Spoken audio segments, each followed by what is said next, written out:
جو لوگ بہت ہی زیادہ پریشان تھے کہ وہ واٹس ایپ کی پالیسی کے بارے میں کہ واٹس ایپ جو ہے اب لوگوں کا ڈیٹا فیس بک، انسٹاگرام اور دوسرے سوشل میڈیا چینلز کے ساتھ شیئر کرے گا، وہ لوگ پریشان نہ ہوں۔ دنیا کے ایک امیر آدمی نے ایک اور اپلیکیشن متعارف کروا دی ہے جس کے بارے میں ہم اپنی ویڈیو کے اندر آپ کو بتائیں گے۔ ویڈیو میں اینڈ تک بنے رہیے گا۔ اگر آپ نے ہمارا چینل ابھی تک سبسکرائب نہیں کیا تو پلیز چینل کو سبسکرائب کریں اور بیل آئیکن کو پریس کریں۔ واٹس ایپ کے جانب سے استعمال کی نئی شرائط دیکھ کر دنیا کے امیر ترین آدمی نے لوگوں کو ایک اور میسنجنگ ایپ استعمال کرنے کا مشورہ دے دیا۔ واٹس ایپ کی طرف سے نئی پرائیویسی پالیسی لاگو کی جا رہی ہے جس کے تحت وہ صارفین کا مزید ڈیٹا نہ صرف اپنے پاس محفوظ کریں گے بلکہ فیس بک، انسٹاگرام اور فیس بک کی مالکیت دیگر سوشل میڈیا کمپنیوں کے ساتھ بھی یہ ڈیٹا شیئر کریں گے۔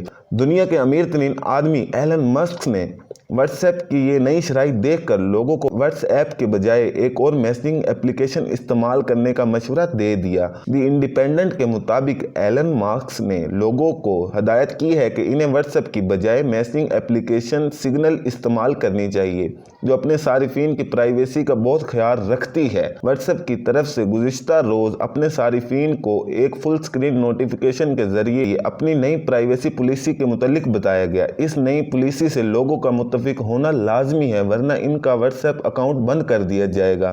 یہ پالیسی 8 فروری سے لاگو ہونے جا رہی ہے۔ واٹس ایپ کے اس نوٹیفیکیشن کے بعد ٹیسلا اور اسپیس ایکس کے مالک نے سماجی رابطہ کی ویب سائٹ ٹویٹر پر 2 حرفی ٹویٹ کیا جس میں انہوں نے یوز سگنل لکھ کر لوگوں کو ہدایت کی کہ وہ اب واٹس ایپ کی بجائے سگنل نامی اپلیکیشن استعمال کریں۔